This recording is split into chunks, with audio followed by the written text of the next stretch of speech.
Today, we're diving deep into a chilling tale of justice and retribution that took place over a century ago. Imagine a courtroom in Alexandria, 1921. The judge's gavel strikes, and lives are irrevocably changed. Sentences are handed down, from life imprisonment with hard labor to a 6-year term for a jeweler. It's a case that gripped the public, a story that ends in the ultimate punishment, execution. This historical account will take you back to that fateful day, revealing every suspenseful detail. If you're captivated by true crime and dark history, don't forget to subscribe to the channel. Make sure you won't miss a single story that delves into the shadows of our past. We are now in mid-January 1920, when Mrs. Zainab Hassan, nearing 40 years old, filed a report with the Alexandria Police Commissioner regarding the disappearance of her 25-year-old daughter, Nazla Abu el-Lail. This was the first report that brought the women's massacre into official realms, placing responsibility on security authorities. The complainant stated that her daughter, Nazla, had disappeared 10 days prior after visiting a woman, leaving her laundry spread on the rooftop and her apartment untouched. Describing her missing daughter, the mother said she was slender, of average height, dark-skinned, and adorned with golden bracelets, a silver anklet, and a gold ring. She concluded her report, fearing that her daughter might have been killed for the gold she wore. On March 16th, a second report reached the Alexandria public prosecutor from Mahmoud Morsi concerning his missing sister, Zenuba, the wife of Hassan Mohammed Zaidan. Intriguingly, the complainant mentioned the names Raya and Sakina in recounting his sister's disappearance. However, suspicions did not fall on them at that time. Morsi explained that his sister had left to buy household supplies, encountered Sakina and her sister Raya, went to their home, and never returned. Before authorities could grasp the gravity of the situation or react to the two previous reports, the district attorney received a complaint from a 15-year-old girl named Ibrahim about her missing mother, Zenuba Aliwa, a 36-year-old bird seller. Again, the complainant named Sakina as the last person seen with her mother. Meanwhile, the governor of Alexandria received another report from Hassan el-Shanawi, a gardener near the El-Kabari police station, stating that his wife, Nabaweya Ali, had been missing for 20 days. The situation spiraled, spreading terror throughout Alexandria and other cities, as reports poured in of women being kidnapped, while fear gripped every household. Another report reached the governor from Mohammed Ahmed Ramadan, a carpenter, about his 50-year-old wife, Fatma Abd Rabah, a housemaid supervisor, who went missing with 54 pounds and adorned in gold jewelry, including 18 bracelets and a pair of earrings.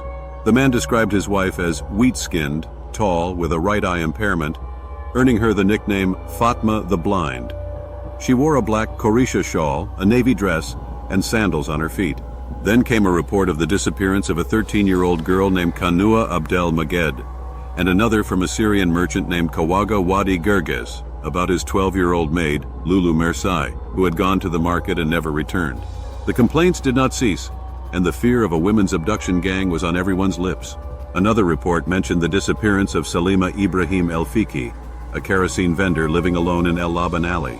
Then, the governor received another complaint from Mrs. Khadija, the wife of Ahmed Ali, an employee at the Tanta warehouses, about the sudden disappearance of her daughter Fardoz, who had been adorned with jewelry worth 60 pounds, a bracelet worth 35 pounds, a shell earring, a heart-shaped pendant on a gold chain, and 2 rings worth 3 pounds. This time, Lieutenant Ibrahim Hamdi summoned everyone connected to Fardoz's disappearance, tracking her steps until her last sighting, revealing that Sakina was the last person seen with her. Sakina was summoned, and although it was not her first questioning by the police, she managed to deflect all suspicions with skill, leaving with no evidence against her. Despite the mounting reports, authorities were at a standstill, until divine justice began to unveil the mysteries, delivering justice for the victims and exposing the perpetrators. Here, new surprises emerged when fate intervened, revealing the greatest massacre of women in Egypt's criminal history. Beginning of the crime's discovery. The story began on the morning of December 11, 1920, when Lieutenant Ibrahim Hamdi received a phone call from a patrol officer on Abidarda Street about a woman's body found in a public area. The report noted the presence of bones and long hair on the skull, with body parts scattered and a black shawl and a black and white striped sock nearby, making it impossible to identify the owner. The police officers arrived at the scene, where a local street cleaner confirmed he had found the body under an old wash basin. Amid the police officers' confusion, unable to determine the body's identity or if it belonged to one of the missing women, a visually impaired man named Ahmed Morsi Abdo reported to the English constable John Phillips at El Laban police station that he had unearthed human bones while digging in his room for plumbing work. As he continued digging, he discovered more remains, prompting him to report it immediately. A young lieutenant at El Laban police station became enthusiastic about the case and rushed to the man's house, only 50 meters from the station, where he found the body with his own eyes, intensifying his interest in the investigation.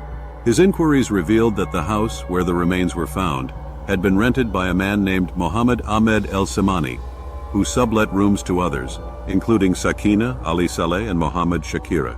Sakina specifically rented the room under which the remains were found, but was forced to leave when El Samani, the primary tenant, was evicted by court order, impacting all subtenants, including Sakina. Witnesses among the neighbors confirmed that Sakina had desperately tried to re-rent the room, even offering bribes, but the owner refused, stating that her return would only happen over his dead body. The landlord's reluctance stemmed from his and the neighbors' exasperation with Sakina's behavior and the disreputable visitors frequenting her place. Finally, the young lieutenant uncovered the first clue: 2 women's bodies, one found publicly, clearly a woman, and another inside a room Sakina had rented, with long hair on the skull bones. As suspicions turned towards Sakina, divine justice continued to reveal the hidden bodies. Raya managed to deceive Sakina and implicate her, while Sakina misled the police, dragging some men along with her. However, neither Raya nor Sakina could escape fate. No matter how skilled one is in evil, they can never outmaneuver time. And thus, Raya and Sakina ultimately collided with the fate etched upon the stones of destiny. Evidence of guilt. As the unidentified bodies appeared, a secret police agent, Ahmed al-Barki, noticed an intense incense smell emanating from Raya's room on the ground floor of Khadija Hassab's house on Ali Bek El Kabir Street. The officer saw thick smoke rising from the window, arousing suspicion. He entered, fully aware that the room belonged to Raya, Sakina's sister. Al-Barki's questioning about the incense flustered Raya, who explained that she often left the room with men visiting her, bringing women with them. She claimed that upon returning, the room's stench was unbearable, so she resorted to burning incense. Al-Barki's suspicions deepened, and he reported to Lieutenant Ibrahim Hamdi at El Laban police station, leading a team of officers, detectives, and guards to inspect the room. Inside, they found a wooden platform used for storage and sleeping. When ordered to remove the platform, the officers noticed newly laid tiles on the floor beneath it, unlike the rest of the room. When the tiles were removed, the stench became unbearable, exposing a woman's body. Raya panicked, and Lieutenant Hamdi ordered further digging, preserving the body as evidence while taking Raya to El Laban police station. But as he arrived at the station, he received word of a second body discovered in Raya's room, along with a definitive piece of evidence, a seal bearing Hassan's name, attached to a circular rope he presumably wore around his neck, which must have fallen as he buried one of the bodies. With more bodies discovered and concrete evidence emerging, Raya and Sakina's denials began to falter. New reports confirmed the presence of a third body. The tide had turned against them. Here, Raya was forced to admit that she hadn't participated in the murders, but would leave the room for the 2 men, who would then bring women into it. Murders may have been committed there in her absence, or so Raya initially claimed. She identified the 2 men as Orabi and Ahmed al-Jadar. When the officer asked about her relationship with them, she stated that she had known Orabi for 3 years because he was a friend of her brother, and she met Ahmed al-Jadar through Orabi. Raya added that her husband despised these men because he suspected that one of them was interested in her. The case began to reveal itself, with the threads unraveling and the mystery nearing its collapse. The prosecutor ordered the arrest of everyone named in recent reports, especially after security forces identified the names of the women whose bodies had been found in Raya's home. These bodies were identified as the victims Fardus, Zanuba bint Alawi, and Amina. After all the suspects were apprehended, a new surprise came to light thanks to Sergeant Mohammed al-Shehat. This time, the veteran sergeant came with information confirming that Raya had rented another room on Haret al-Najat off Sidi Iskandar Street. A police force quickly moved to the new address and ordered the new residents to vacate 2 rooms. The officers confirmed that Sakina had rented one room at some point, while Raya retained the other. In Sakina's room was a wooden loft, similar to the one in Raya's room. The same procedures were followed, removing the loft and digging under the tiles. Once again, bodies began to appear. The picture was now entirely clear. Bodies were found in every room rented by Raya and Sakina in houses located at 5 Makuras Street, 38 Ali Bek al-Kabir Street, and 8 and 6 Harat al-Najat. For the first time, an order was issued to seal Sakina's house after this search. This discovery emboldened the security forces, fueling their eagerness to gather more evidence so that justice could not slip from their grasp. The officers proceeded to search the homes of all arrested suspects. Lieutenant Ahmed Abdullah of the investigation team found jewelry, photographs, and a promissory note worth £120 in the house of the accused, Orabi Hassan. The same officer also found other documents and evidence in the home of Ahmed al-Jadar. At this point, young Lieutenant Abdul Ghafar's enthusiasm had not waned. He continued digging in Raya's room until he uncovered yet another woman's body. Afterward, word reached Officer Mohammed Kamal, head of the Laban Police Department, that Raya had lived in another house in Karmuz. The district chief confirmed this, noting that Raya had left that residence, claiming the area had a poor reputation. A police force accompanied Raya from prison to her house in Karmuz. They dug there and found another woman's body. The evidence kept mounting, with the strongest piece being a dress belonging to Nabawaya, found in Sakina's house. Some of Nabawaya's friends identified the dress as hers. Sakina admitted that it was Nabawaya's dress, but claimed it was customary for women in the neighborhood to exchange dresses. She said she had given Nabawaya a dress in exchange for the one found by the investigators. Sakina had succeeded many times in evading the investigators, but Raya decided to cut the chase short by confessing early. At the beginning of her confession, Raya stated that she was a naive woman and that the men would bring women to her room in her absence and kill them before she returned, claiming that she had only witnessed one murder. The prosecution then isolated the main witness, Raya's daughter Badia, who requested protection before confessing, fearing her aunt Sakina and her aunt's husband might retaliate. Assured of her safety, she confessed to the incidents where women were lured to her aunt's house and were subsequently killed and buried. Despite her detailed confessions, Badia attempted to lessen her mother Raya's involvement, even if it implicated her aunt Sakina. Meanwhile, when Sakina eventually confessed, she downplayed her husband's role and declared before the prosecutor that she was deeply in love with him, asking for understanding. After learning that Raya had confessed, Sakina admitted in a confrontation with her sister that Raya, as the elder sister, knew more about life and that she would also confess everything. Sakina's confession came like a bombshell. She admitted, "When my sister Raya moved to the cursed house on Ali Bek al-Kabir Street, and I moved to Makuras Street, Raya came to visit me one day when my leg was swollen. Raya asked me to go with her to her house. I apologized, saying I couldn't walk, but Raya encouraged me. Until I went with her. While we were walking, she started telling me about our neighbor Hanem, who had bought a few pieces of gold. I said to her, 'What's wrong with that? She's just a simple woman.' She replied, 'No, we have to take her down, that heavy-blooded woman.' When we arrived at Raya's house, I found my husband Abdel Al, Raya's husband Hasabala, and Arabi and Abdel Razek there. The room was dark, and I almost screamed when I saw Hanem's corpse lying there, her eyes open beneath the bench. The men were digging under the platform, and when they noticed I was frightened, they said to me, 'We're 4 here, and outside there are 8 more. If you speak, they'll do to you what they did to Hanem.' I was terrified, but I told myself, why should I care as long as it didn't happen in my house? After they buried the body, they gave me £3, which I used to treat my leg and pay the barber who opened my abscess. But as I was heading back, I thought to myself that they included me so that I would be their partner, ensuring I wouldn't open my mouth." Sakina continues her confessions, recounting the story of killing 17 women and girls. She insists that it was her sister Raya who entangled her in the first crime for £3. After that, she received her share from every crime, unable to protest for fear that Abdel Al and his men would kill her. The confessions of the accused began to unfold. Abdel Al, the young man who started his life in circumstances beyond his control, was asked by his family to marry his brother's widow, so he complied without objection, not realizing that he was marrying one of the most notorious female murderers in the history of crime. Then there was Hasabala, the young man who fell into the embrace of Sakina for 4 years, far from his mother. When his mother suddenly came to inquire about her wayward son, she discovered he had married Sakina. Upon meeting Sakina, Hasabala's mother cried, pleading with him to divorce this woman immediately. But Hasabala, swept away by love for Sakina, was ultimately dragged by her to the gallows. Standing before the executioner, he recalled how, if he had only heeded his mother's advice, he would have lived his life under the blessings of his parents, rather than being ensnared in a notorious scandal.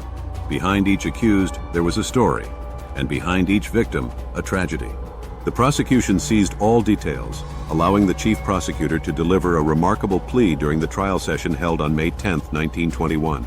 Attendance at the trial was by special ticket, while the general public, who crowded intensely to see the defendants in the dock, stood behind wooden barriers. In his historic plea, the chief prosecutor stated, "This crime is among the most heinous and is the first of its kind." The crowd attending was eager to tear the defendants apart before they even reached the court. This gang was formed about 3 years ago, with the defendants migrating from Upper Egypt to Beni Suef, then to Kafr el-Zayat. Sakina was a prostitute but stopped due to illness. Her husband in Kafr el-Zayat claimed to work in cotton but was, in reality, involved in crime and theft. Later, the defendants Hasabala and Abdel Al moved, and Sakina and Raya agreed to open brothels. Anyone who confronted them was deterred by Orabi, who protected them, while Abdel Razek acted similarly to Orabi, guarding the house in Haret al-Naga. Investigations revealed that Orabi advised Raya to open a house on Ali Bek el-Kabir Street. Regarding the case, women began to disappear consecutively, and each disappearance was reported. This method proved ineffective as the investigations were incomplete, even though reports were sent to the prosecution, which ordered inquiries into the missing women. It was only when a corpse surfaced that the police changed their investigation methods. The last woman to disappear was Fardus on November 12th, with a report filed on November 15th. During the inquiries and report preparation for her absence, a man named Morsi, who was visually impaired, was digging near Raya's house and found a human body. He informed his uncle, who notified the police. The police suspected Raya's house due to the overpowering foul smell, despite her attempts to mask it with incense.